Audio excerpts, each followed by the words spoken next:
So what did we learn in the NBA playoffs on Friday night?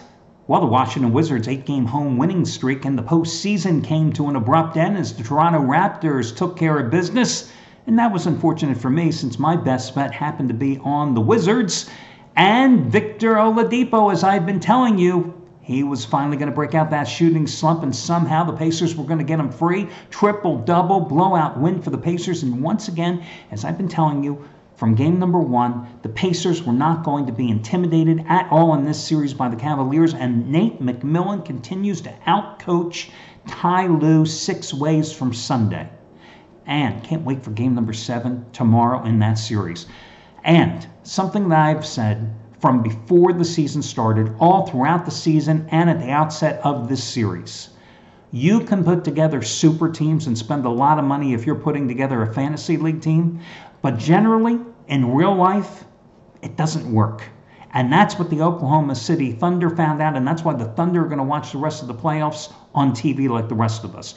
Because there was no chemistry all season long. A dysfunctional, disjointed team, that's what the Thunder were. On the other hand, you had the Utah Jazz with one of the best coaches, I feel, a top 5 coach in Quinn Snyder. A team that even restructured itself during the season. And yet you saw a team that many thought would fall apart when Gordon Hayward abandoned them. And yet there the Jazz are, still playing because they played as a cohesive team with a lot of chemistry and took care of business against Russell Westbrook, Paul George, and Carmelo Anthony. Yep, fantasy league, great. Real life, not so good. So it's like 6:20 East Pacific time here in the morning as I'm doing this video report because, again, I've got nothing better to do. I hope you enjoyed yesterday's video report. I hope I entertained you if you happen to watch it. You know, as I told you yesterday, it was like 12 o'clock Pacific time when I was doing that one. I was getting ready to go on out then afterwards and go and detail my car for like 4 or 5 hours, which I did. Happened to get to the bays. There were 5 bays at this wash facility I go to. And listen, again, you know, when it's like going to be 90, 95 degrees here in the daytime, you don't want to go spend all that time roasting in the daytime when you have to go to a self-service bay. And plus, when you go in the daytime, everybody's lined up behind you. You can't spend 4 or 5 hours in there. People mow you down. So I get there, and there's 3 other cars in the 5 service bays. A guy with a nice new Dodge Challenger, a guy with a gorgeous Ford Dodge pickup truck, and a guy with a Subaru. Well, the guy with the Subaru we had to kick out because he just had no place being there with the rest of us. I mean, you know, Subaru, I mean, seriously? So it's amazing, you know, so it took me about 4 hours, and the guy, you know, during the course of the 4 hours, you know, you're washing your car and everybody wants to talk shop. You know, hey, what do you use to polish your wheels? What do you use to use your clay bar? Blah, blah, blah. You're comparing products. You're comparing techniques. It's almost like talking shop the entire time. It's like the camaraderie you build, because who the hell else is out there at 2, 3, 4 in the morning other than car buffs doing the same thing you are? It's like this little club that you're a member of that nobody really should be a member of. But anyway, this can you see that? Let's see. That's what happened. That's the end result. And you know, it looks damn good when you're done with it. 3,400 miles, that's what it has on it. I'll drive it probably today, and it'll park it in the garage, and I won't see it for another couple months till I come back to town. But it's paid for. What the hell? It's a show car. But you know, I'm not nearly as fanatical as I used to be. I have to admit, I'm not nearly as fanatical.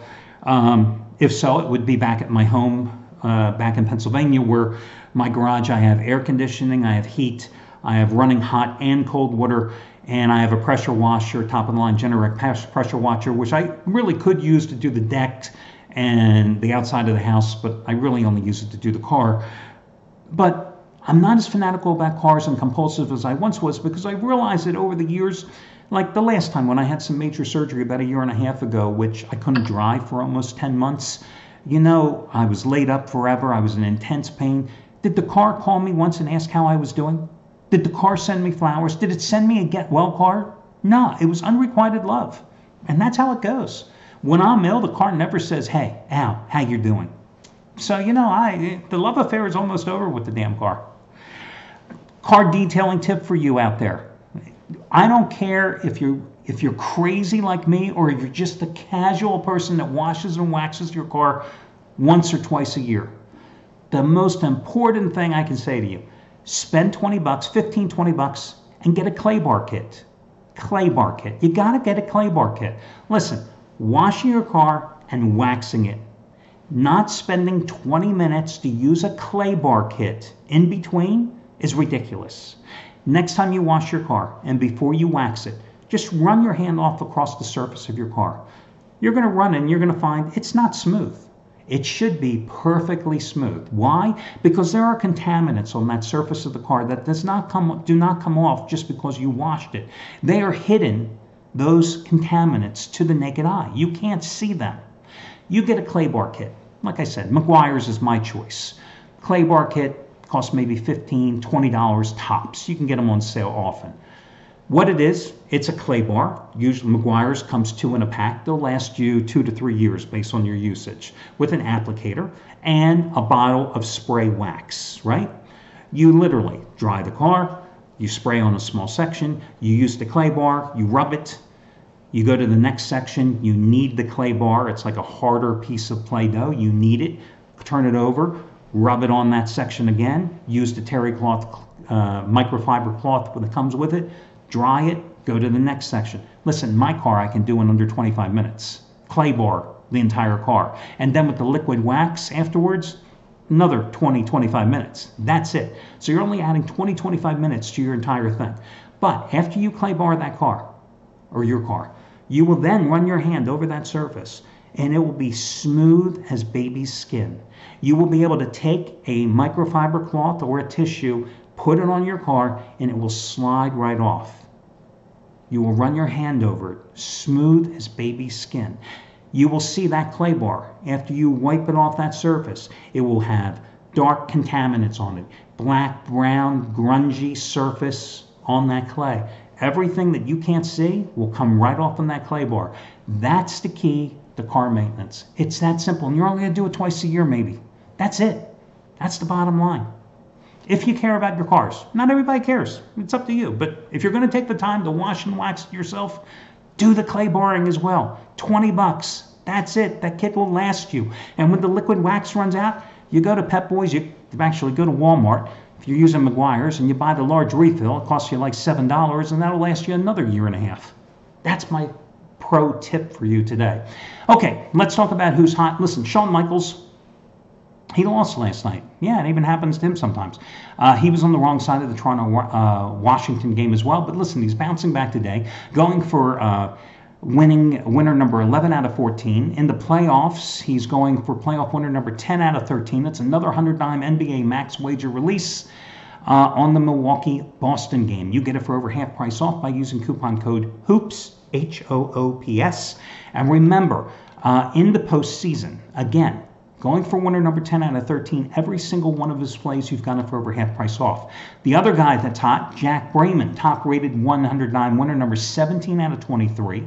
Pelicans and Warriors, hit 109 last night on the Pacers, hit 109 winner on Monday with the Jazz, bunch of other ones. You can see them all on the website.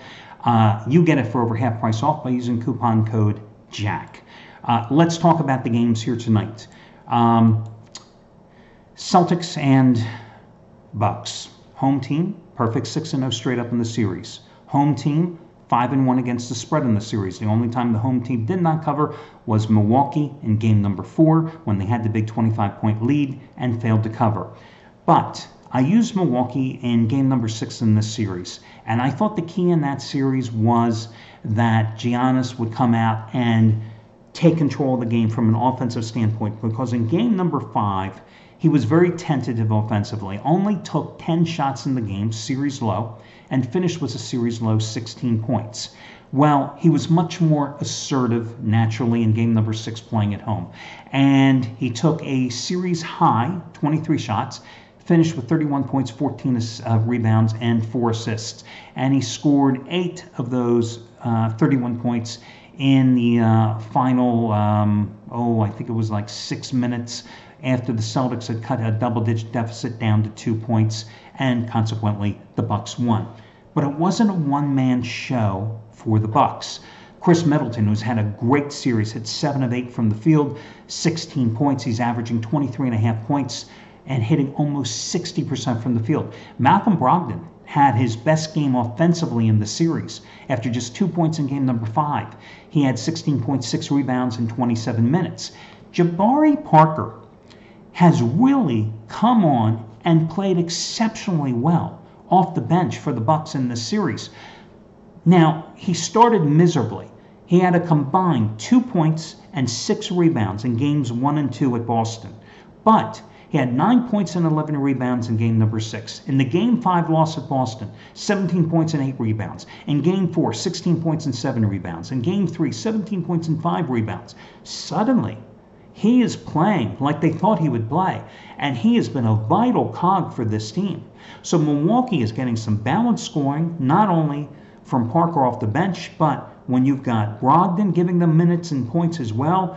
You know, this is what Milwaukee needs, because the one thing Boston has not been getting is consistent scoring from a number of players. One night it might be Brown, next night it might be Rozier, might be Horford, but they've been troubled by getting consistent performances from more than one guy.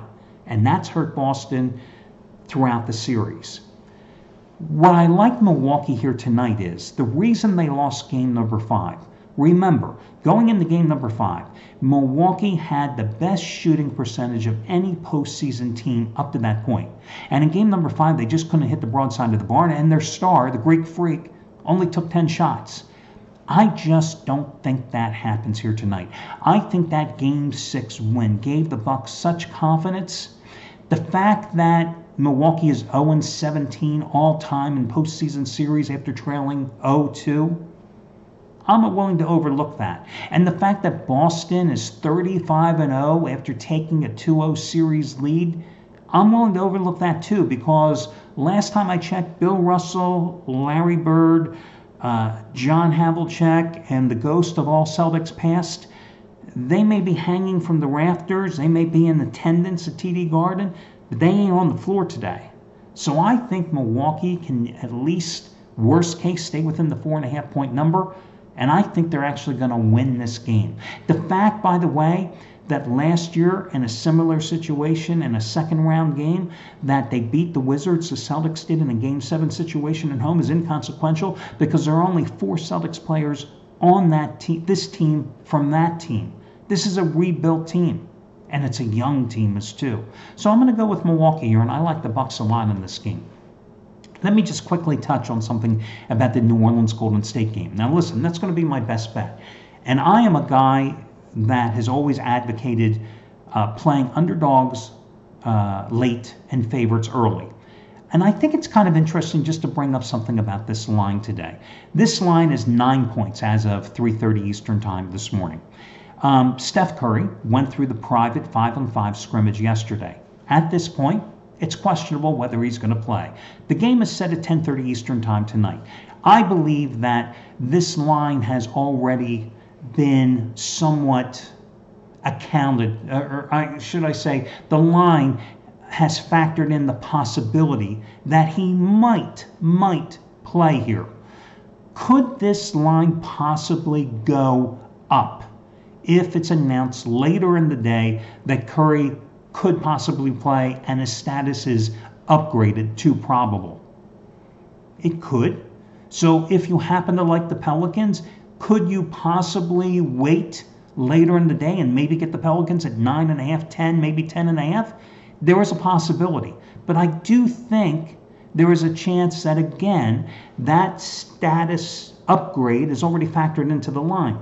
Because I think you have to understand that the odds makers are not necessarily going to be that keen on the fact that you have a Pelicans team that comes in here on a red-hot roll, that just dispatched Portland with ease, playing with such confidence.